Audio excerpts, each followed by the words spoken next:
sua Bíblia comigo em Atos capítulo 2, versículo 42. Vamos ler a partir do versículo 41. Atos capítulo 2, versículo 41.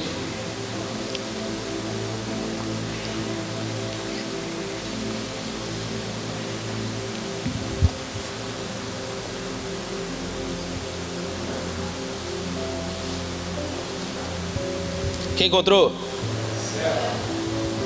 Os que de bom grado receberam a sua palavra foram batizados, e naquele dia agregaram-se quase 3.000 almas. E perseveravam na doutrina dos apóstolos, na comunhão, no partir do pão e nas orações. Em cada alma havia temores, e muitas maravilhas e sinais eram feitos pelos apóstolos. Todos os que criam estavam juntos e tinham tudo em comum. Vendiam suas propriedades e bens, repartiam com todos segundo a necessidade de cada um, perseverando unânimes todos os dias no templo, partindo o pão de casa em casa. Comiam juntos com alegria e singeleza de coração, louvando a Deus e caindo na graça de todo o povo. E todos os dias acrescentava o Senhor à igreja aqueles que iam sendo salvos. Amém?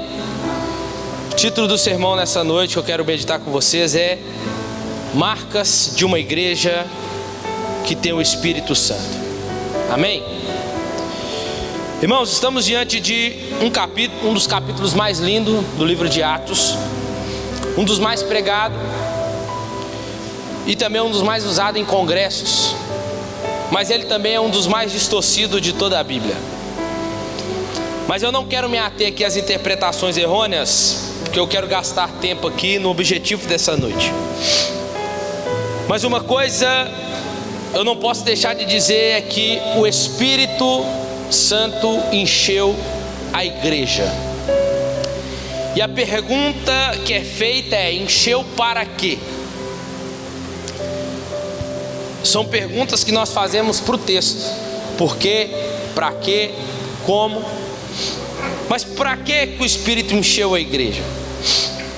Encheu não para si próprio. O Espírito não encheu a igreja para si próprio. O Espírito encheu a igreja para testemunhar e servir a igreja. Por isso que Pedro fez logo em seguida. O que Pedro fez logo em seguida, depois que o Espírito Santo revestiu eles? Ele pregou, ele testemunhou. E vemos aqui, irmãos, no discurso de Pedro, que ele vai pregar sobre o Evangelho. E nós vemos no verso 40 que os apóstolos continuaram a compartilhar, a levar o povo a crer em Jesus. Podemos ver isso ao longo de Atos. Dois homens importantes no livro de Atos, Pedro e Paulo. Do capítulo 1 até o capítulo 12, mostra como primeiramente o destaque do ministério de Pedro em Jerusalém até Samaria. Depois em Atos 13 até o capítulo 28, apresenta Paulo difundindo o Evangelho até os confins da terra. Esses homens que olharam para Israel e viram uma geração perversa que se encontrava sob condenação. E com isso, com o derramamento do Espírito Santo, o Senhor estava dando mais ainda a amostra da manifestação da sua graça. E naquele dia 3.000 almas se arrependeram, creram e foram salvas. O objetivo de Atos então é mostrar o avanço da igreja até os confins da terra, sobre a orientação de Cristo, a qual enviou o seu Espírito Santo. A igreja de Jerusalém conjugava doutrina e vida, credo, conduta, palavra e poder, qualidade e quantidade. Hoje vemos igrejas que revelam grandes desequilíbrios, como igrejas que zelam pela doutrina, mas não a celebram com entusiasmo. Igrejas ativas na ação social, mas desprezam a oração. Igrejas a que mais cresce em número, são as que mais, principalmente, mercadejam a palavra. Ao contrário disso, a igreja de Jerusalém era unificada, era exaltada e era multiplicada. Irmãos, outro Pentecoste não acontecerá. Não acontecerá. Foi um ato único, assim como foi a criação, a redenção, assim como será a glorificação. Pois o Espírito Santo já foi derramado. Amém? Então ele não vai ser derramado de novo. Então a nossa oração não é para ele derramar. A nossa oração tem que ser manifesta em nós. A nossa oração, que uma coisa que a igreja precisa saber e fazer, que é uma ordem, é nos enchermos do Espírito Santo.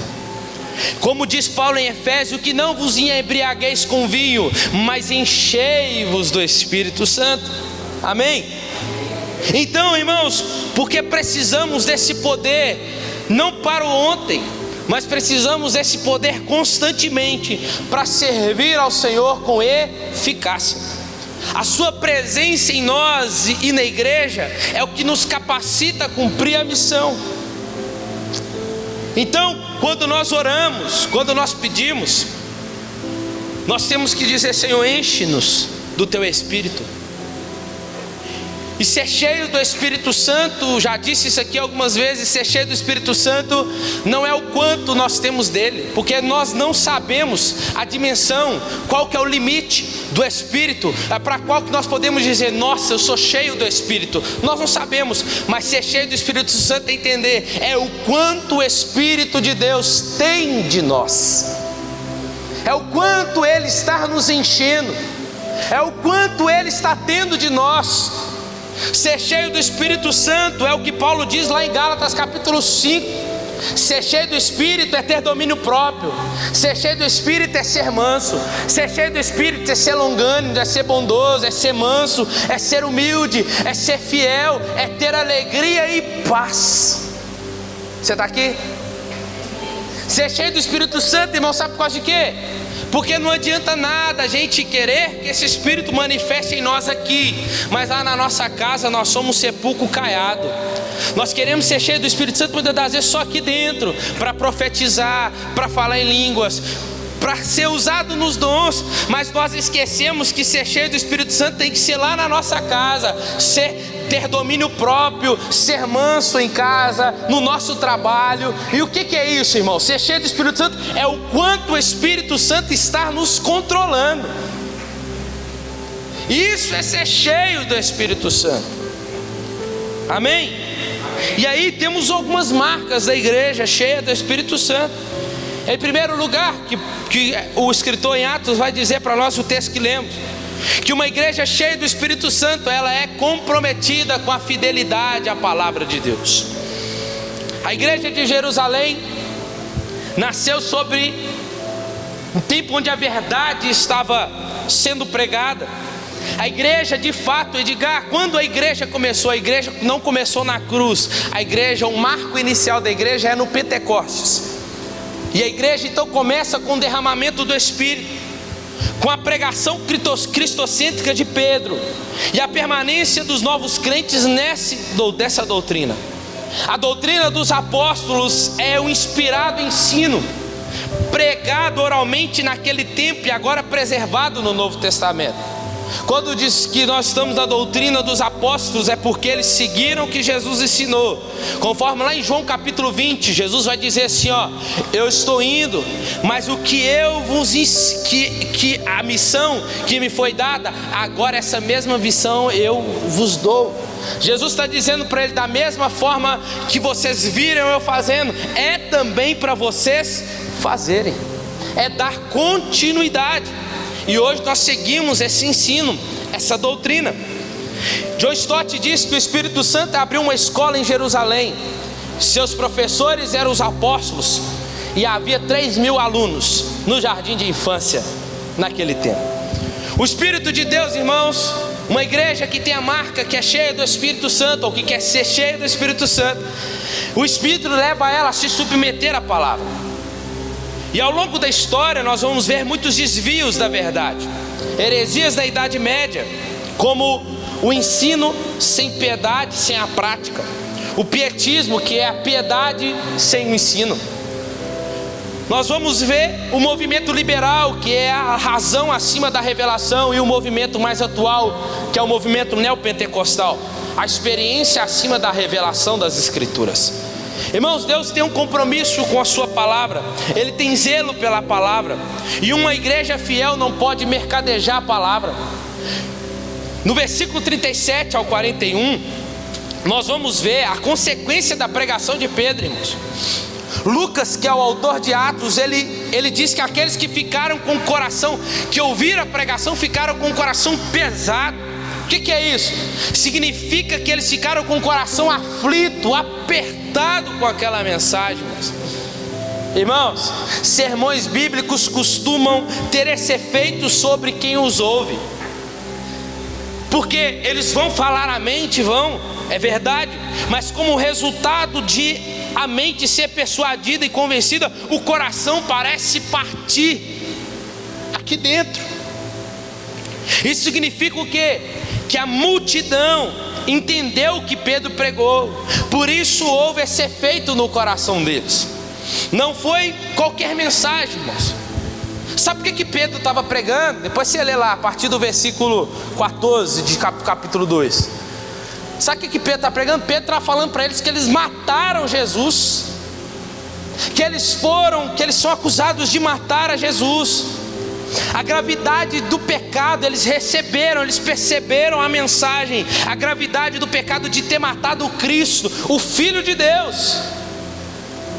E assim, de coração apertado, eles se dirigem a Pedro agora e dizem para Pedro: Pedro, e o que nós vamos fazer agora? Pedro disse para eles: arrependam-se. Arrependam-se. O versículo 38 eles disseram para Pedro: Pedro, o que faremos? Pedro disse: arrependei-vos e cada um de vós seja batizado em nome de Jesus. E cada um deles receberam o Espírito Santo. Se arrependeram, irmãos. Pedro não precisou pegar leve, irmãos. Pedro não precisou não falar o que eles fizeram. Pedro não precisou falar que eles não estão em pecado. Pedro não precisou falar que eles são o centro do coração de Jesus. Ele não precisou falar nada disso. Porque, irmãos, muitas das vezes tem muitos pregadores hoje que parece que usam o sermão bíblico para poder mendigar que as pessoas aceitem a Jesus. Mas Jesus não está mendigando, irmãos, que ninguém os aceite, que o aceite.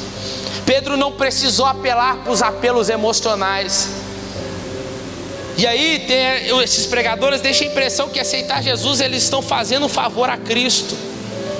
Mas não, porque a pregação verdadeira, autêntica, irmão, que é exposta aos ouvintes, que faz as pessoas perceberem o seu estado de perdição, de miséria e de erro diante de Deus, e com a mensagem do Evangelho eles entendem que precisam se arrepender e crer no Evangelho. Então uma igreja que quer ser cheia do Espírito Santo, ela não pode mercadejar a palavra, ela tem que ser fiel às Escrituras, assim como a igreja primitiva. Em segundo lugar, a segunda marca de uma igreja cheia do Espírito Santo, ela é perseverante na oração. Eles perseveravam na doutrina, na comunhão, mas também nas orações. Irmãos, não existe um lugar de oração até que eu decida orar nele. O seu banheiro pode ser um lugar de oração. Lá no seu trabalho, na sua mesa, ele pode se tornar um lugar de oração.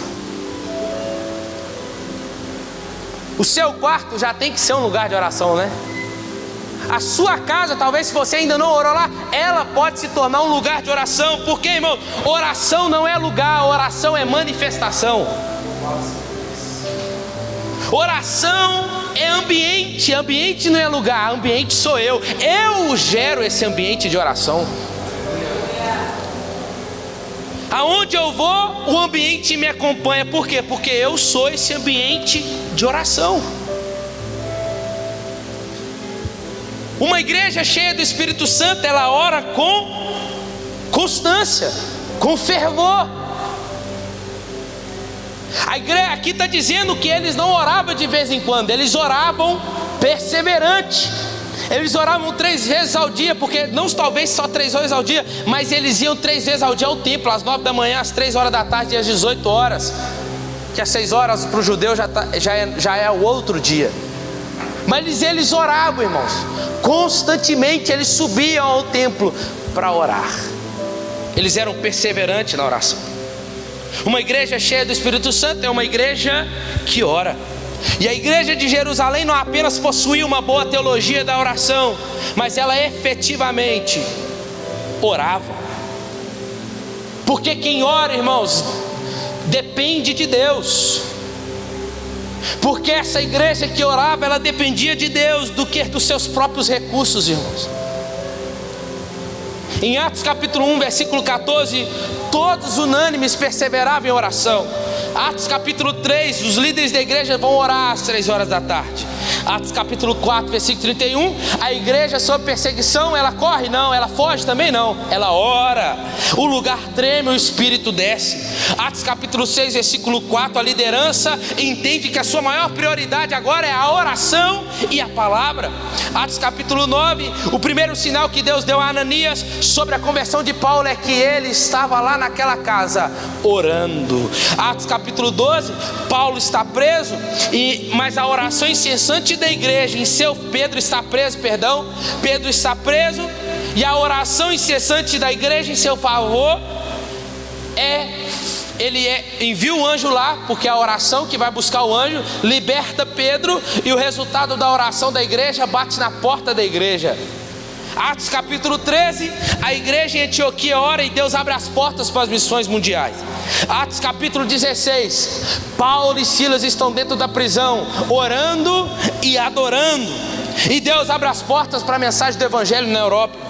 Atos capítulo 20, versículo 36, Paulo ora com os presbíteros da igreja de Éfeso na praia. Atos capítulo 28, Paulo ora pelos enfermos da ilha de Malta e os cura. Atos capítulo 29, você não está aqui ainda não. Você não chegou aqui ainda não, irmãos. Porque não tem Atos 29 aqui, mas Atos 29 está aqui. A Lagoinha Ribeiro de Abreu no ano de 2022 e ainda no ano de 2023 será conhecida como a igreja que mais ora em nome de Jesus. Porque não vai parar, irmãos. Irmãos, não tem um amém aqui no final de Atos. O livro de Atos termina com a morte de Paulo e acabou. A gente olha assim, você fala, e aí que a igreja continuou, irmãos. Então quer dizer que a igreja, ela continuou até chegar no dia de hoje. Ela continua perseverante na oração.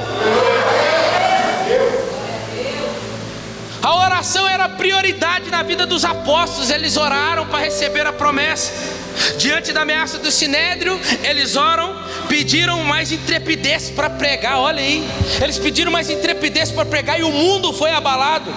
Hoje, infelizmente, muitas das vezes o mundo tem abalado a igreja. Uma igreja que é poderosa, uma igreja que tem tudo para reconhecer e entender o poderio que está sobre ela, o poder do Espírito Santo, o poder da oração, irmãos.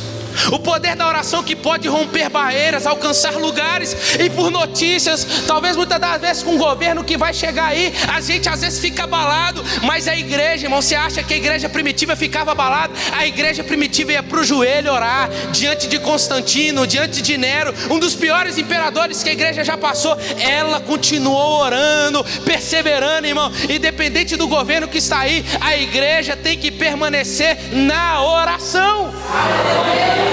Isso não tem que abalar a nós. Os apóstolos tomaram uma importantíssima decisão, que é o que nós temos que fazer diante da ameaça de César. Eles disseram: quanto a nós, diante das ameaças dos fariseus, dos religiosos, quanto a nós, consagraremos ao ministério da oração e da palavra. Uma igreja que ora, irmãos, é uma igreja que abre portas para a intervenção milagrosa de Deus. Obras, irmãos, para Deus sem oração produzirá fariseu. Se nós fazermos muita coisa para Deus, nós desejamos fazer para Deus e esquecemos de orar, irmãos, estamos nos tornando como os fariseus. Nós temos umas coisas que às vezes a gente não entende, que tem horas que poderíamos estar orando e estamos fazendo alguma coisa. Aí tem horas que nós tínhamos que estar, tem horas que era para nós estar fazendo algo e a gente está orando. A gente é todo trocado, né? Não é? Perguntaram certa feita a Spurgeon qual era o sucesso do seu ministério. O Hernandes gosta muito de citar ele. Ele respondeu para eles: eu trabalho de joelhos. O meu lugar santo de oração vale mais do que toda a minha biblioteca. Se perguntar e diga: então você falou da palavra, você falou da oração, sim, mas qual que é mais importante? É a mesma coisa que você perguntar para o passarinho: qual das duas asas é mais importante? O que ele vai responder? Primeiro que nada, né? Porque não fala. Mas se fosse responder, as duas é oração, palavra. Eles disseram que em Atos capítulo 6 consagraremos o ministério da oração. Por quê? A oração no sentido, irmãos, porque ela é através da oração é que você vai entender. É através da oração que o Espírito Santo vai jogar a luz no texto bíblico, aonde você vai conseguir entender a mensagem, a pregação, o sermão, por causa da oração.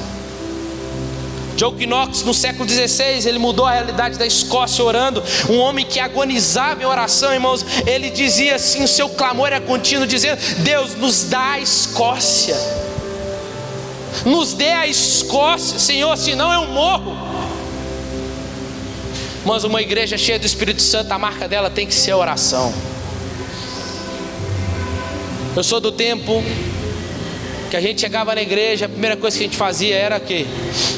Dobrar o joelho e orar.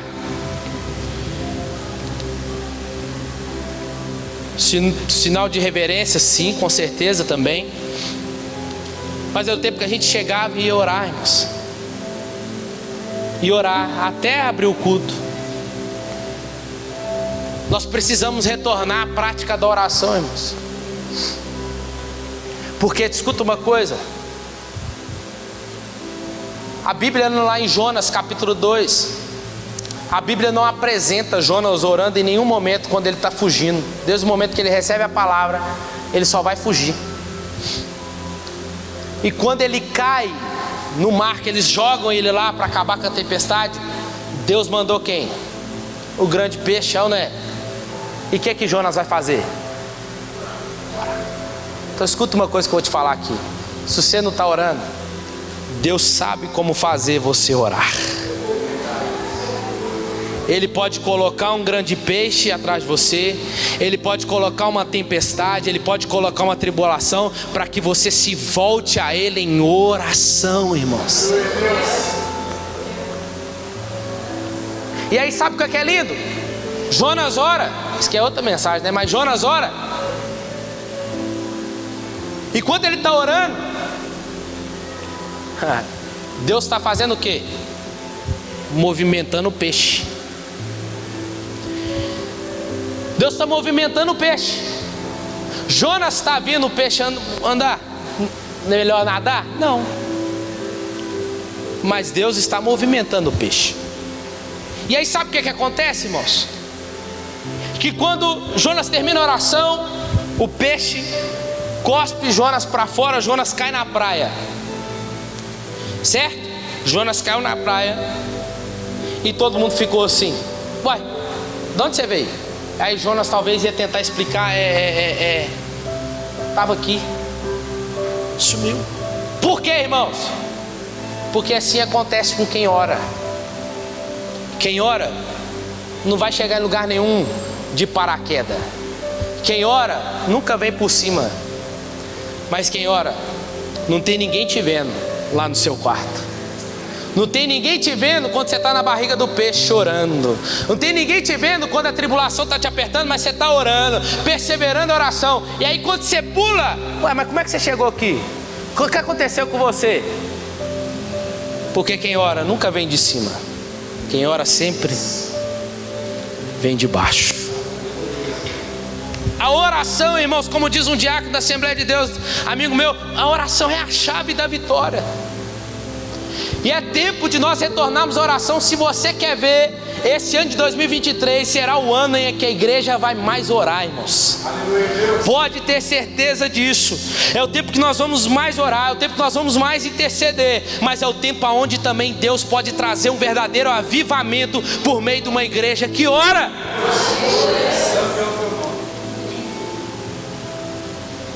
A outra marca de uma igreja cheia do Espírito Santo é uma igreja que tem profunda comunhão. Os irmãos se amam profundamente. Na igreja de Jerusalém, os irmãos gostavam de estar juntos, irmãos. Eles partilhavam seus bens. Eles estavam no templo juntos, mas também estavam no lar junto. Porque havia só um coração e uma só alma. Porque aonde desce o óleo do Espírito, aí há a união entre os irmãos. Por quê? Porque o Senhor ordena a sua bênção e vida para sempre. Salmo 133. Os crentes eram sensíveis, irmãos, para ajudar os necessitados. Quem tinha muito ajudava quem tinha pouco, e o que tinha pouco ajudava aquele que não tinha nada. Eles eram sensíveis, eles tinham tudo em comum. Eles converteram o seu coração, mas também o bolso. Tinha desapego dos bens e apego às pessoas. Eles encarnaram de fato a graça da contribuição. Eles partiam o pão. Hoje não. Hoje nós estamos no tempo de comunhão. A gente fala, não, pastor, tem até comunhão com o irmão, dá para Senhor para ele, toma ele lá e eu cá, né?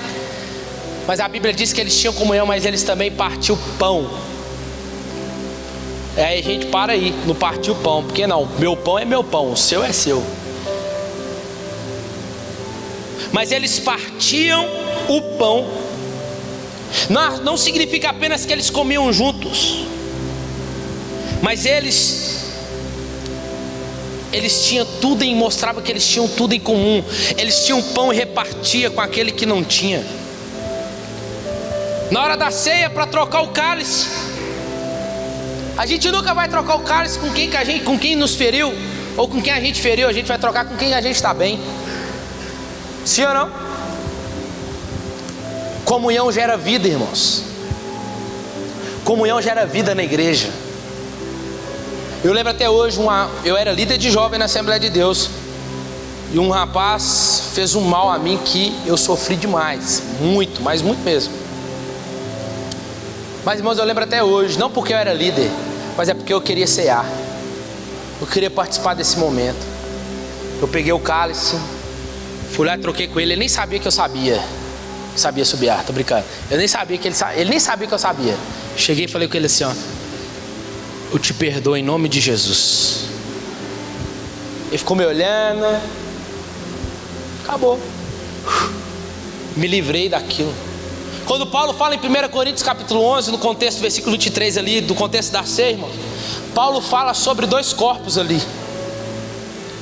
Paulo fala sobre examinar, pois, a si mesmo e tomar a sua cruz. Mas ele fala assim, ó, olha o que ele diz aqui, ó: examine, pois, o homem a si mesmo antes de comer deste pão e deste cálice. Pois o que come e bebe indignamente, come e bebe para a sua própria condenação, não discernindo o corpo do Senhor.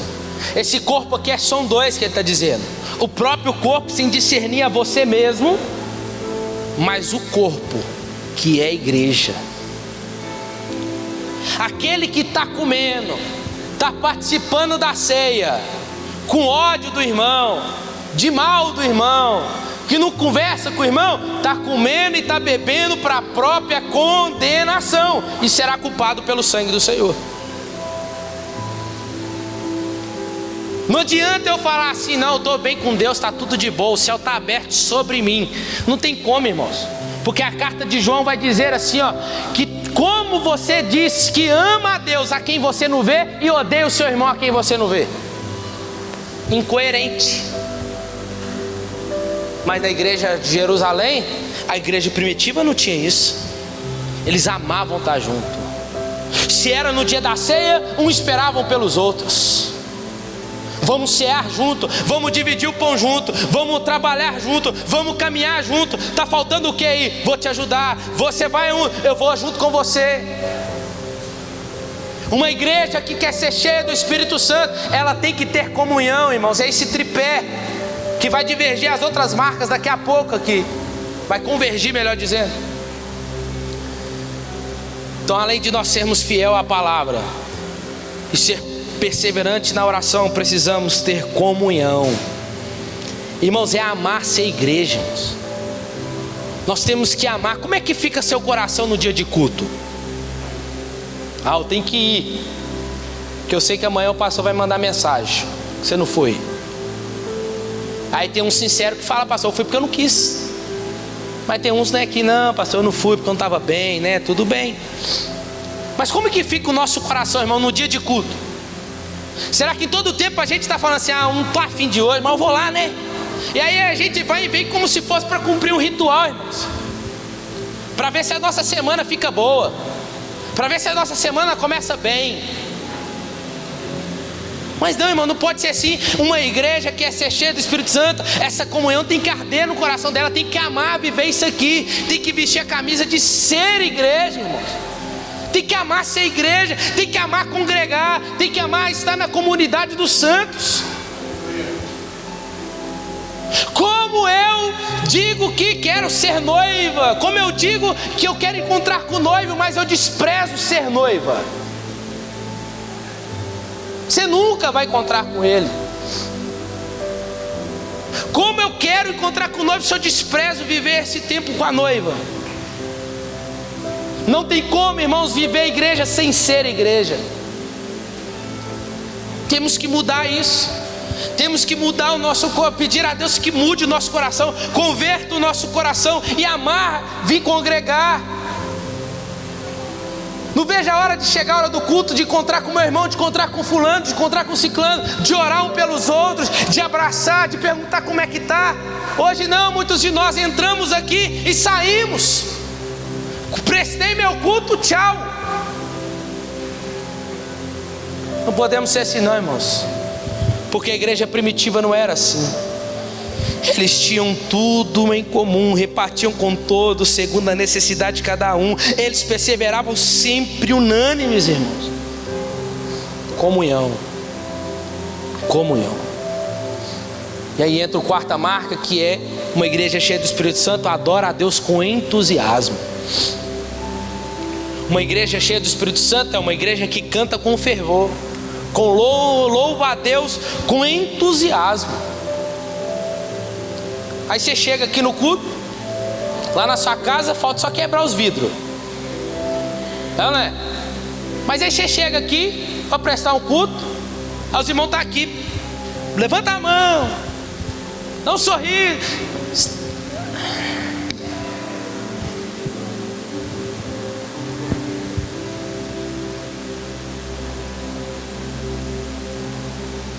É adorar a Deus com entusiasmo.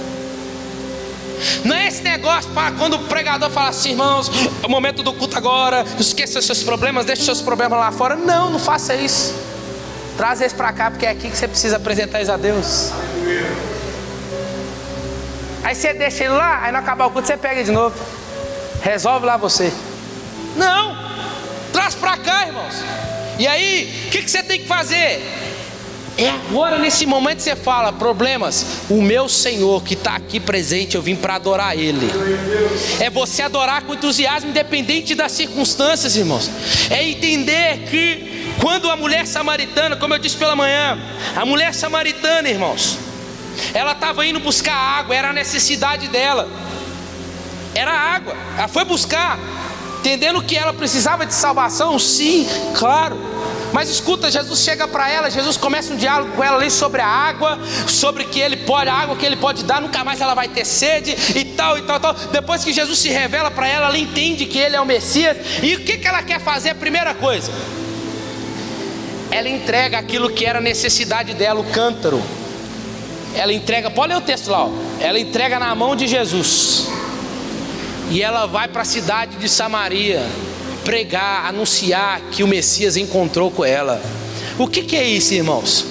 Que aquilo que é a minha, a sua necessidade, você deixa na mão dele, porque enquanto você vai adorá-lo, enquanto você vai servir a ele, irmão, Deus está cuidando daquilo que é sua necessidade.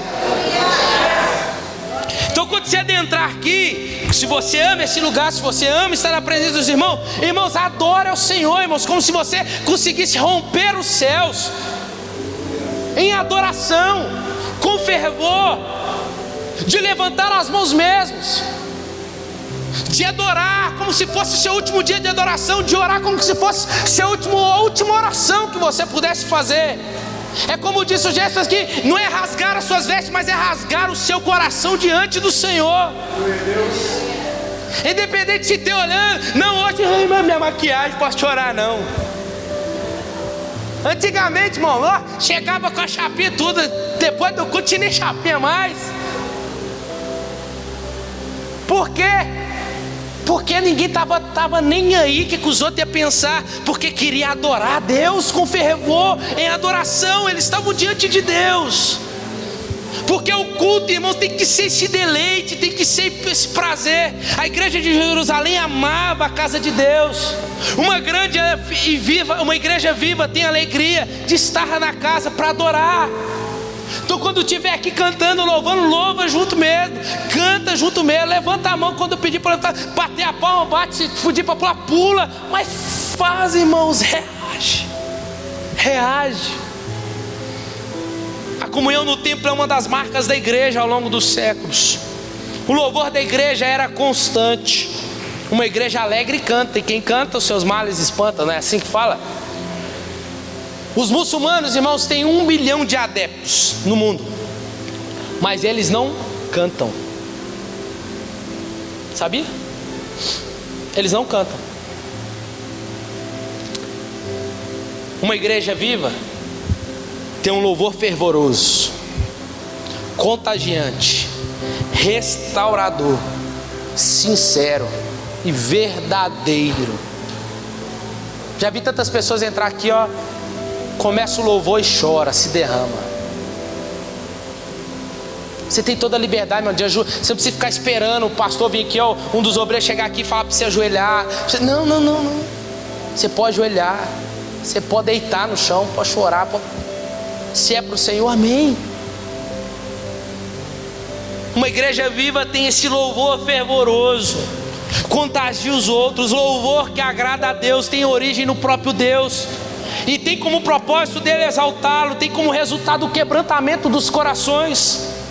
O culto verdadeiro produz reverência e alegria, pois se a alegria do Senhor for obra do Espírito, o temor do Senhor também será verdadeiro no meio da igreja. A outra marca da igreja, uma igreja cheia do Espírito Santo, é uma igreja que teme a Deus. Versículo 43, em cada alma havia temor. Hoje é comum perguntarem, temor, mas que palavra estranha, temor é ter medo de Deus? Temer a Deus é diferente de ter medo de Deus. Só que na verdade, todos nós deveríamos sentir as duas coisas. Por quê? Já que Ele tem poder de mandar alguém para o inferno, e você não quer ir para lá, não é? Só que você não vai servir a Deus porque você é filho. Você não vai servir a Deus nunca por medo. Quem é filho não serve a Deus por medo. Quem é filho serve a Deus por temor, por respeito, por reverência. Temer é respeito, é isso. É reverência, respeitando a Ele pelo que Ele é. A igreja tinha tanto um santo respeito a Deus, irmãos. Uma igreja cheia do Espírito Santo é formada por um povo cheio de reverência. Os judeus, todas as vezes, irmãos, que eles vão escrever o nome, que é o nome, o tetragrama, que é o Yahvé ou Jeová, todas as vezes que chegavam, quando eles iam transliterar, quem fosse transliterar o texto bíblico, na hora que chegava o nome de Deus, eles iam lá, lavavam as mãos, só para poder escrever o nome dele. Reverência, respeito. E hoje, principalmente nós, somos muitas das vezes irreverentes ao Senhor. Tratamos a Deus como se fosse o nosso coleguinha da escola. Só que não. Uma igreja cheia do Espírito Santo precisa ter um povo cheio de reverência. Reverenciar não tem a ver somente com a sua vestimenta. Reverenciar não tem a somente com o jeito que você está levando a sua vida, no sentido com Deus. Reverenciar não é quando você, como diz antigamente os pregadores, né, fica de pé, abra a sua Bíblia e reverencia a palavra de Deus. Não, você não reverencia a palavra quando você lê ela em pé. Você reverencia a palavra quando você a pratica. Isso é reverência à palavra de Deus. Uma igreja cheia do Espírito Santo, ela tem compreensão da santidade de Deus, que ela tem medo da impureza, para que a santidade de Deus não seja nem tocada, se fosse possível, mas ela se curva diante da majestade de Deus. E muitas das vezes hoje as pessoas estão acostumadas com o sagrado.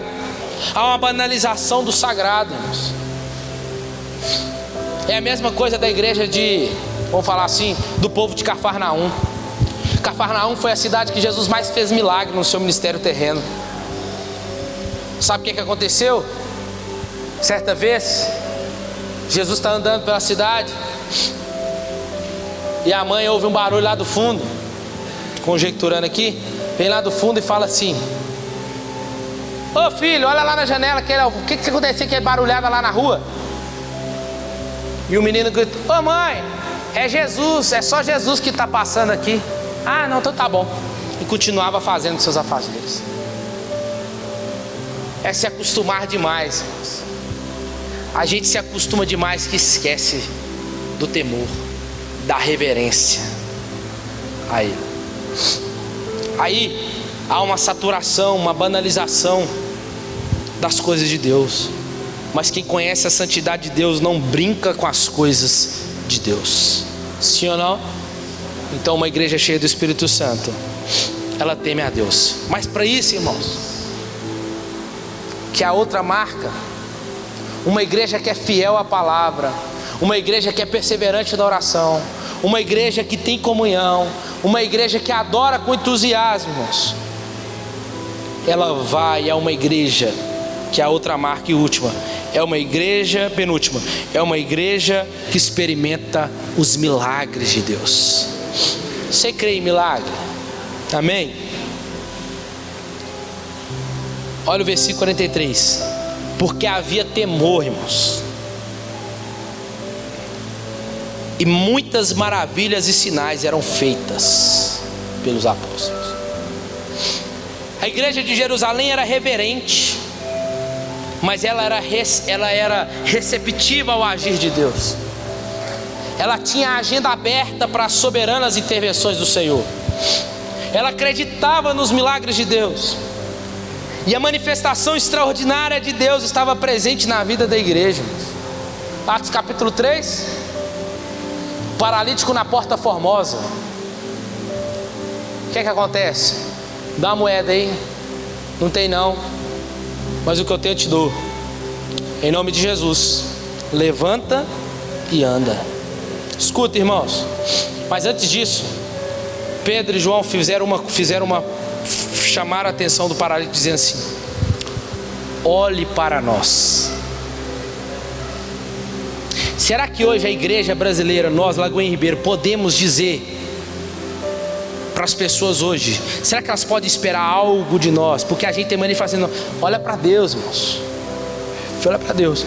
Mas Pedro e João não passou isso não. Eles fizeram: olhe para nós. Ele está dizendo: nós temos não o que você quer, mas nós temos o que você precisa. Aleluia, Deus. Porque São Tomás de Aquino andava pelas igrejas católicas no tempo da história da igreja, e seus discípulos falaram assim: Tomás, nós vamos precisar mais dizer, né, como os nossos pais antes, que não temos nem prata e nem ouro. Mas Tomás de Aquino falou assim: mas nós também não podemos dizer, não podemos mais falar, liberar o levanta e anda. Será que nós temos esse levanta e anda ainda, irmãos? Porque uma igreja que é fiel à palavra, uma igreja que ora, uma igreja que tem comunhão, uma igreja que adora com entusiasmo, uma igreja que teme a Deus, irmãos, ela não só será alvo dos milagres, mas ela pode ser usada como instrumento dos milagres de Deus. Assim era Pedro e João, irmãos.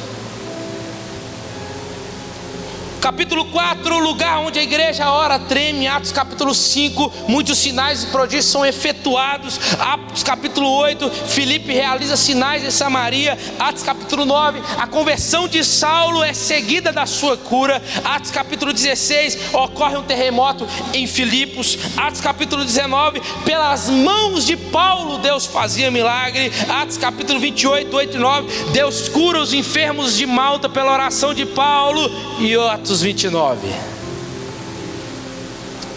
Você não aprendeu ainda, né? E Atos 29. Lagoinha Ribeiro vai ser alvo dos milagres de Deus, mas também, irmãos, aonde nós tocarmos, enfermos serão curados. Você crê nisso, irmãos?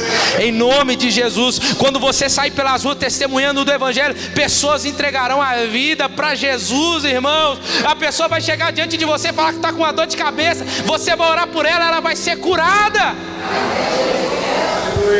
É isso que nós temos que viver, irmãos. Uma igreja cheia do Espírito Santo experimentará os milagres de Deus. Discípulo, irmãos, voltando ao tema de semana passada, né? Discípulo não pede milagre, discípulo pede instrução. Todas as vezes que os discípulos chegaram para Jesus, nunca foi para pedir milagre, mas eles chegaram, capítulo 1. Senhor, quando o Senhor vai restaurar o templo a Israel? Senhor, quais serão os sinais do fim? Senhor, nos mostra o Pai. Todas as vezes que você vê, você nunca verá os discípulos pedindo milagre para Jesus, mas vocês vão ver discípulo pedindo instrução. Cara, aí que você vai pegar. Multidão não, nós vimos semana passada. Multidão pede milagre. Multidão vai atrás de Jesus diante daquilo que ele pode dar, que ele pode fazer. Mas escuta, os discípulos que antes buscavam instrução não tinha milagre, enquanto a multidão que não tinha instrução tinha milagre. Como assim? Mas agora muda. Por quê? Depois do enchimento do Espírito, os discípulos que não pediam milagres foram os que mais fizeram milagres depois de Jesus. Por quê? Porque a igreja que tem palavra como primazia, temor a Deus, não só vai experimentar milagres, como será instrumento nas mãos de Deus para operar milagre. Irmãos, a nossa geração é a que mais pede milagre, mas é a que mais quebra princípios.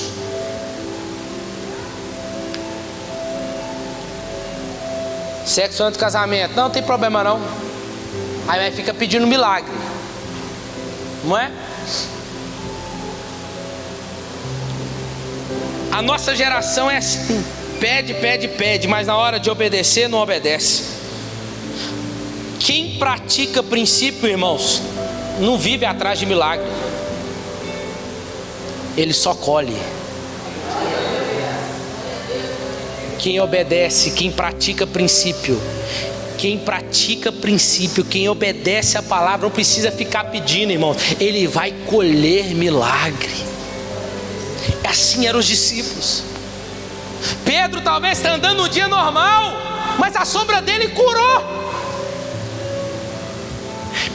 Paulo talvez estava suado de tanto pregar, mas pegaram o lenço dele, encostaram nas pessoas e as pessoas foram curadas. É natural, irmãos, vai acontecer. Você crê nisso? Nós temos tudo, irmãos, para podermos ver o manifestar, porque Deus continua sendo o mesmo. Em sexto lugar e último, uma igreja cheia do Espírito Santo tem a simpatia dos homens e a bênção do crescimento numérico por parte de Deus. Aquilo que havia começado em Pentecostes continuou, e o número de 3.000 só foi aumentando. Todos os dias, irmãos, as pessoas iam chegando, e a igreja assim se multiplicava pela ação de Deus. Por quê, irmãos? Escuta uma coisa. Você acha que Deus vai enviar a pessoa que Ele converteu, que Ele libertou, que Ele transformou para qualquer lugar? Você acha? Ele vai enviar para uma igreja que é fiel à sua palavra. Ele vai enviar para uma igreja que vive em prática da oração. Ele vai enviar para uma igreja que tem comunhão, que os irmãos se amam. Ele vai enviar para uma igreja que quando ele chegar aqui, essa alma chegar aqui, as pessoas adoram de fato, como se estivesse adorando o Deus verdadeiro, aquele que ressuscitou e está vivo. Quando essa pessoa chegar aqui, ela vai ver que essas pessoas temem ao Senhor. E quando ela chega aqui, ele vai entender que não só agora ele é um resultado de um milagre, mas ele também pode ser usado para fazer milagre. Deus não vai enviar para qualquer lugar, irmão. Deus vai enviar para a igreja que é centrada nele, que pratica o que ele ordena.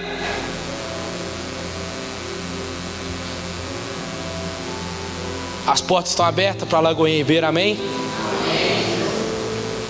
E o Senhor ia acrescentando, irmão, vai ser natural.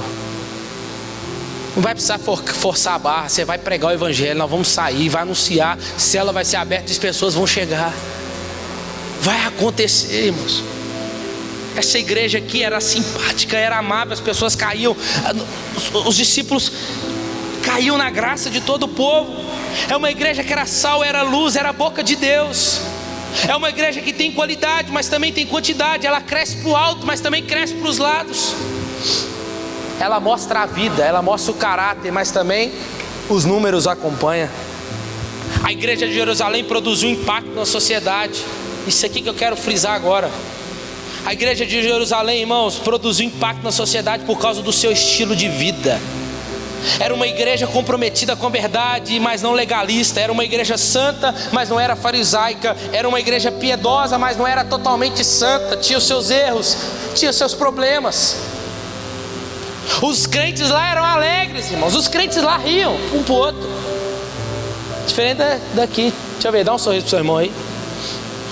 Dá um sorriso aí. Isso. Tem uns que nem sabem mais rir. Eles eram festivos, irmãos. Eles eram íntegros. Essa alegria contagiava os outros. O estilo de vida deles impactava a sociedade. Aí é que eu quero falar aqui. Irmãos, na igreja primitiva não tinha só bons pastores, bons evangelistas, bons diáconos, não. Poderia ter bons, mas escuta, lá tinha os melhores maridos, as melhores esposas, os melhores filhos, os melhores pais, os melhores estudantes, os melhores profissionais, irmãos. Assim tem que acontecer conosco, irmãos. Não é sobre só aqui não, é sobre lá fora, é sobre os outros, é sobre aqueles que estão lá, é sobre na sua empresa, lá sabe, na sua empresa, é você ser o melhor funcionário do mês, não para você se exaltar, mas é para a glória de Deus, para que Deus seja glorificado. Sabe, lá na sua escola é tirar as melhores notas, é ser elogiado pela professora, não para gerar inveja, não para você se exaltar, mas é para que você, através dos estudos, glorifique ao seu Deus. Os filhos que estão aqui, os outros vão olhar para você. Por que as coisas dão certo para você? Porque onde você toca é abençoado. Por que as coisas começam a acontecer? É porque eu vivo um mandamento, e esse mandamento é com promessa. Que mandamento é esse? Eu honro meu pai e honro a minha mãe, e os meus dias aqui na terra serão prósperos. As esposas serão as melhores esposas, irmãos. As esposas que cumprem o papel dela como a igreja manda, de ser submissa, de ser auxiliar, de ser companheira, de ser amiga. A mãe que está em casa, irmãos, tem que ser a melhor mãe, que ensina os filhos, que educa, que ajuda, que acompanha, que está ali sempre presente, irmãos. Uma mãe em casa, cuidando da casa, auxiliando o marido, a esposa, ela glorifica muito mais a Deus do que muitas das vezes aquela que é crente, que acha que é santo e está lá fora trabalhando. Porque ela é a melhor, Porque o que ela faz o melhor, e ela está fazendo para Deus. O marido é o melhor marido. Não é porque ele dá as coisas tudo que a esposa quer, não é. Mas é porque ele diz não também. Mas o melhor marido, irmãos, é aquele que se sujeita, assim como Cristo sujeitou a sua igreja. É aquele que, se for preciso, ele entrega a sua vida pela sua casa, pela sua esposa, assim como Cristo amou a igreja e por ela se entregou.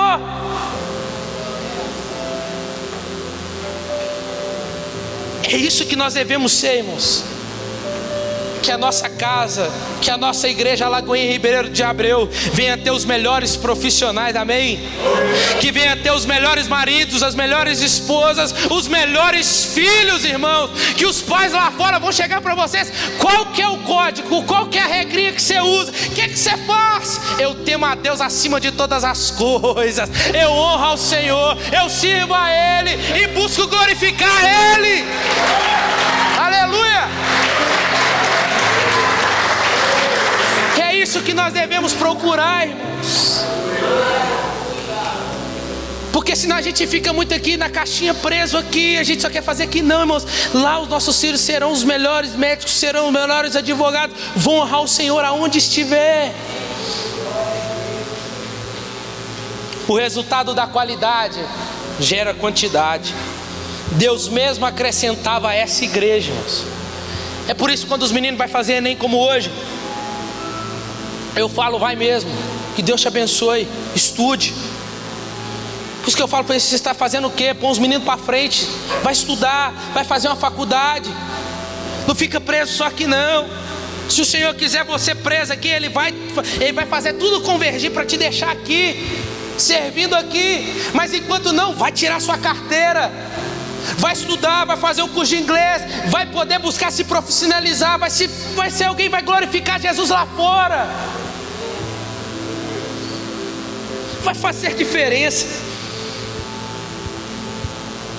O modelo de igreja que Deus requer de nós, irmãos, é desse jeito: uma igreja centrada na Bíblia, com visão de missão de Deus, uma igreja que cresce e se multiplica, que tem visão e que se preocupa com o mundo perdido.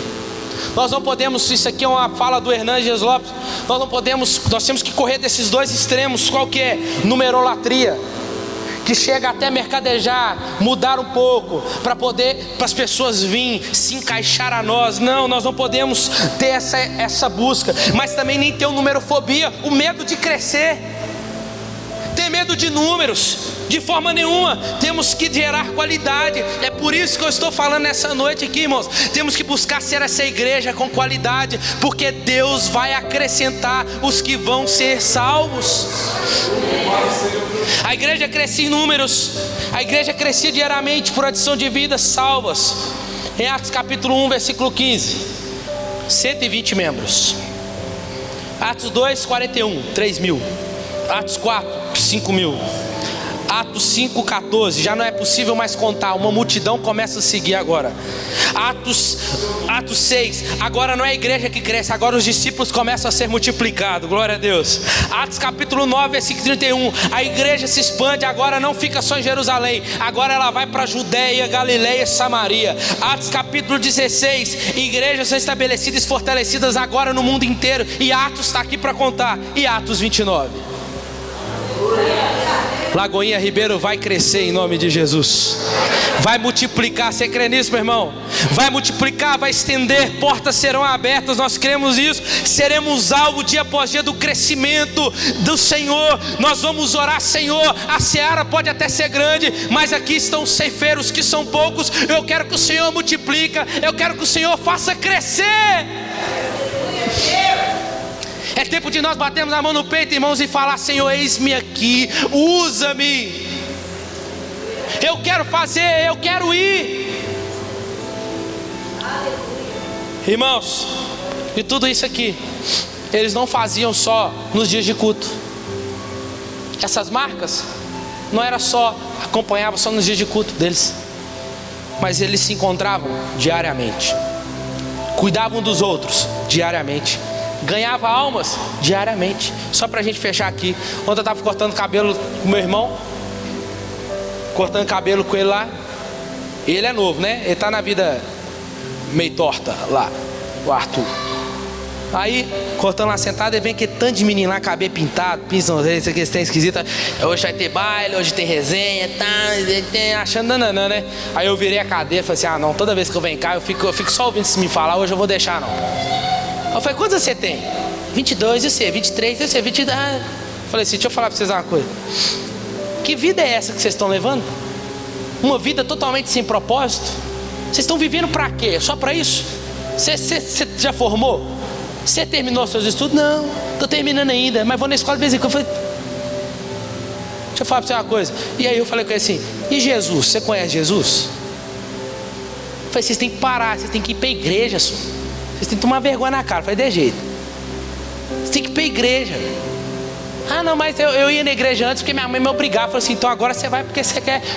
Eu te garanto, vai num dia, mas vai na igreja certa. Vai na igreja, vai num dia e eu duvido que você não saia de lá mudado. Vai lá ouvir a mensagem, vai lá ouvir a pregação. Vocês precisam conhecer Jesus. Aí eu comecei a falar do evangelho. Você sabe por que Deus criou? O que é evangelho? Criação, queda, redenção, glorificação. Você sabe por que Deus criou? Deus criou por um propósito. Antes de você nascer, Deus já tinha um propósito para você. Deus criou por um propósito, rapaz. Você sabe, você acha que você está vivendo seu propósito? Não, também nem sei se eu estou vivendo propósito. Então, talvez Deus está te cercando por todos os lados, você não está ainda vendo. Talvez eu estou aqui para te dizer isso. Só que é isso que acontece, por causa desse tanto de coisa aí, por causa do pecado, a gente fica afastado de Deus. Aí você imagina você inimigo de Deus. É isso mesmo, você está inimigo de Deus, você está longe dele. Mas Jesus um dia enviou Deus enviou alguém um dia para nos salvar, Jesus, para te redimir, para te colocar de pé. E é Ele que tem te deixado de pé, que é Ele que tem te dado o livramento. Rapaz, um dia eu passei na porta do mercado, uma mulher virou de uma hora, nem conheço. A mulher falou que Deus tinha me dado um livramento de morte. Eu fiquei todo assustado. Falei, não, é Deus te cercando aí, é Deus te chamando, rapaz. E meu irmão ouvindo também, né? Porque de vez em quando eu dou uma nele.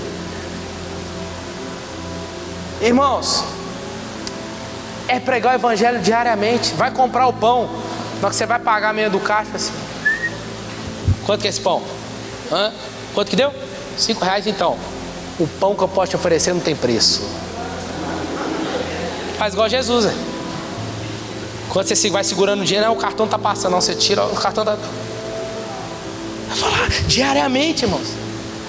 Todo dia é uma oportunidade, toda hora é uma oportunidade. Você está passando mal lá, você fala, não, chega alguém, por que você está passando mal?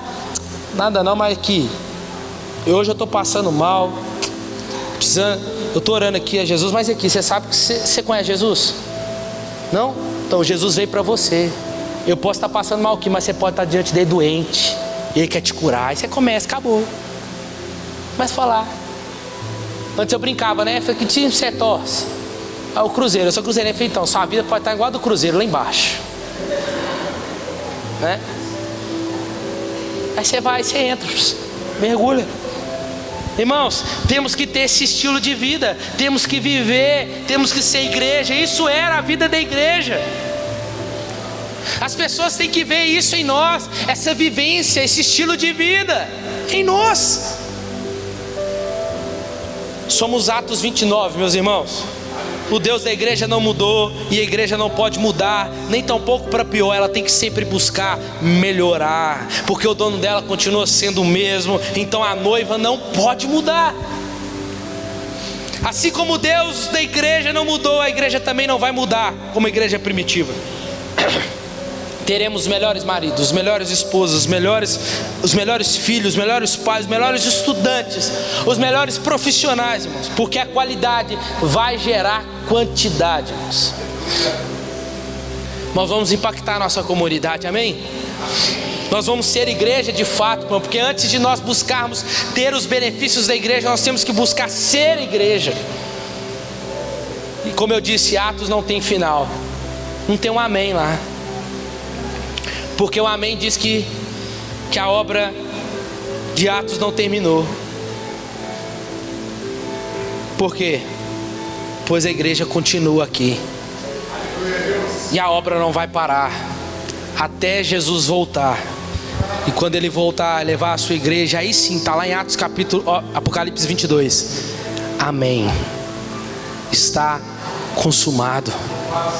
Enquanto estivermos aqui, irmãos, que nós venhamos ser igreja, a igreja verdadeira de Jesus, que carregamos as marcas de uma igreja verdadeira, de uma igreja cheia do Espírito Santo. Então, meu irmão, não é só sobre aqui culto para você buscar receber a manifestação do Espírito sobre a sua vida, mas comece a pedir o Espírito Santo para manifestar através de você, lá na sua casa, no seu trabalho, na sua faculdade, aonde você estiver, irmãos. Que nós venhamos nos encher do Espírito Santo. Fica de pé no seu lugar em nome de Jesus. Coloca a mão no seu coração.